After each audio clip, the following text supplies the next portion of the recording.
اقبال کی شعرا آفاق نظم شکوہ جواب شکوہ سے دو شعر پیش خدمت ہیں۔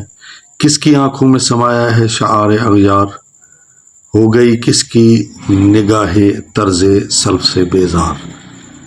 شاعر فرماتے ہیں کہ اغیار غیر کی جمع ہے، یعنی غیر مسلم قوتیں، غیر مسلم قومیں، ان کا جو طرز زندگی ہے وہ کس کی آنکھوں میں سمایا ہے، یعنی مسلمانوں کی آنکھوں میں سما گیا ہے۔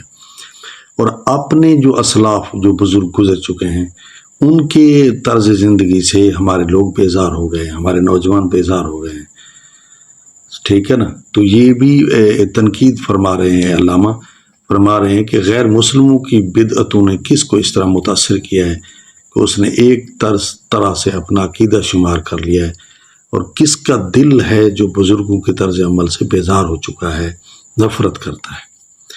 دوسرا فرمایا قلب میں سوز نہیں، رخ میں احساس نہیں، کچھ بھی پیغام محمد کا تمہیں پاس نہیں۔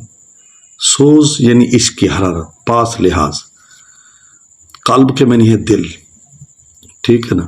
فرمایا قلب میں سوز و گداز نہیں ہے، قلب میں درد نہیں ہے، اور روح میں احساس نہیں ہے، اور آئین محمد، میسج آف دا محمد مصطفیٰ، یعنی حضور کی شریعت جو اللہ سے لائے تھے ان کا تمہیں کوئی لحاظ نہیں ہے، کوئی تمہیں پاس نہیں ہے، کوئی تم اس کا احترام نہیں کرتے، اس کی تعلیمات کو کھو بیٹھے ہو، بھلا بیٹھے ہو، ٹھیک ہے، غیروں کے راستے کو تم اپنا بیٹھے ہو، اس لیے تم ذلیل و خوار ہو۔